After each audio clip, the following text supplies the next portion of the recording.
Wow, I had no idea that like they just give you a book and are is just like, all right, go do this on your own. I had no idea. And going back to what you said about cervical cancer and how that's like 100% treatable.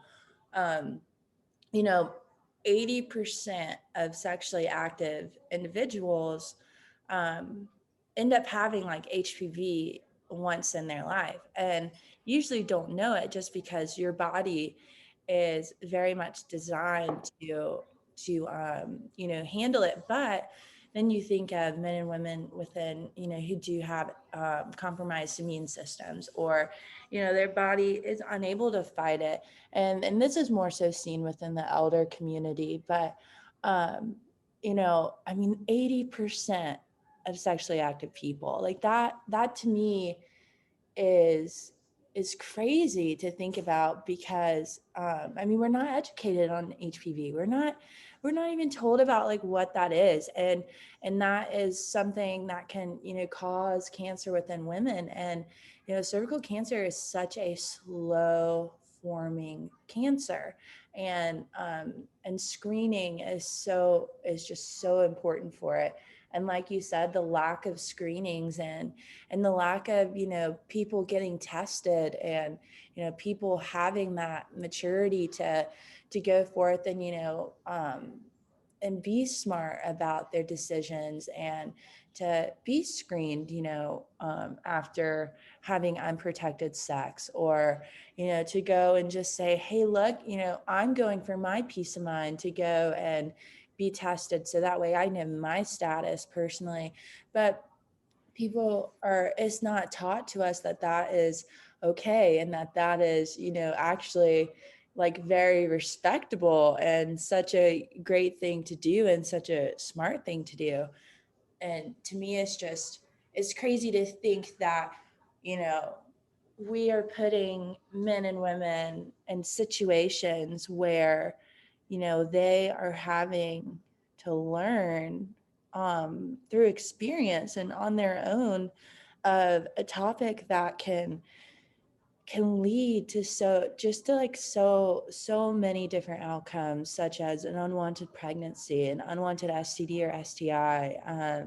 It could lead to possibility of a rape, through to miseducation or like misinterpretation of what sex is, and people not fully understanding what are they committing to and what are they doing, and um, and what type of actions are they being involved with. Because like you said, we're just not taught it, and it's not seen as something important to teach, only if it's to lower the number of teen pregnancies. But if you wanted to lower the number of like teen pregnancies, then you would you would talk to people, and you would teach them, and you would offer resources and tell people where resources are. And it's just the lack of care, and the lack of just overall ethical teachings is so lost. Is so lost. I was just going to say, in line with what you were saying, Sarah Grace, statistics actually showed in 3 research papers that I read that a comprehensive sex education decreases both the teen pregnancies as well as the health risks associated with having unsafe sex or just not being informed about your health. Those are directly linked. And yet, even with that information being presented, some of the older generations that primarily make up school boards and elected seats are still afraid of implementing comprehensive sex education. I will just be candid and say that I think it's because it challenges their idea of a cisgendered heteronormative society. And it's entirely fear based for no reason. So I love that you brought that up. I believe you were going to say something as well, Liza.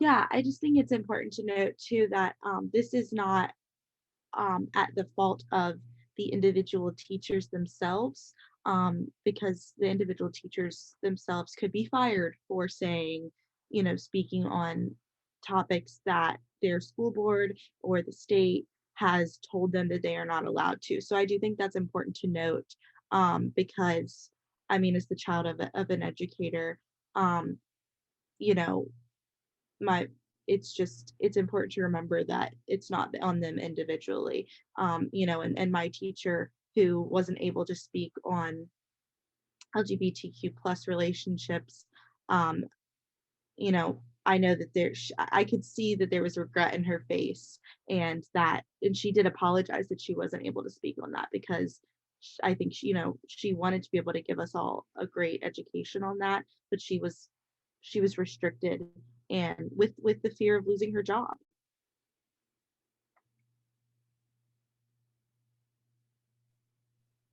Wow, Liza. Yeah, I think you said that so well. And part of the problem is absolutely the restrictions that are being placed on something that should be available to everyone, right? Which is just education about their own bodies. Um, Something that has been talked about. Um, Actually, this was first brought up in 1995 when I read about a study conducted by the Association of American Medical Colleges. They said that one of the main ways that they could really advocate for women's health and help the curriculum for women's health being put into public schools was to have someone responsible for monitoring the curriculum, which is it basically looks like someone on faculty or a staff member with proficiency in the subjects of gender specific issues and women's health education. That would be a sort of training that person could go through.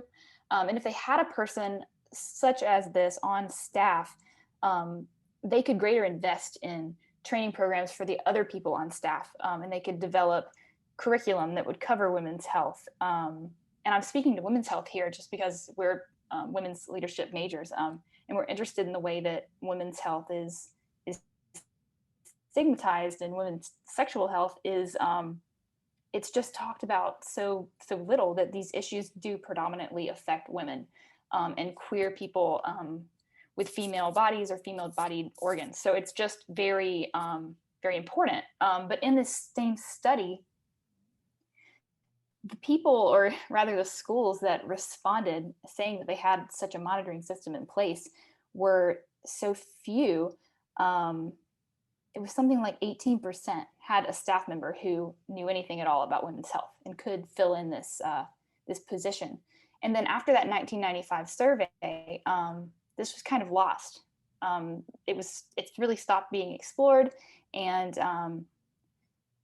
as of 2018, no program has really been established yet to specifically address women's health. I think it starts here, but if we can't even address women's health, how are we going to address queer adolescent people who really need help understanding their bodies and their sexual health and how they can take care of that? It's still just about men, and until we include other gender identities than men, I don't think we're going to get anywhere. So, what do you guys think about that? What do you think about the fact that we can't even talk about women's health for high schoolers? Because it lost me. I don't understand why it's such a hard topic. Yeah, it's absolutely mind blowing that would it's restricted like that, and it's like you said, because we are in a heteronormative, cisgender male dominated society that really tries to restrict um, anything that is outside of that, right? And I mean, we've seen over and over. I think this class has just shown me even more. I mean, I already knew, but even more the fact that, society really tries to limit women and their choices and their bodies and what they do with their bodies. And that's just a continuation of it. And that's ingraining it into the youth, right? That's literally making it a part of the experiences of women who are growing up, and that's making it seem like, oh, this is normal, this is something I have to deal with my entire life, so I don't have, I'm not going to be able to change anything. But of course we know that we need change, and we need people to speak up.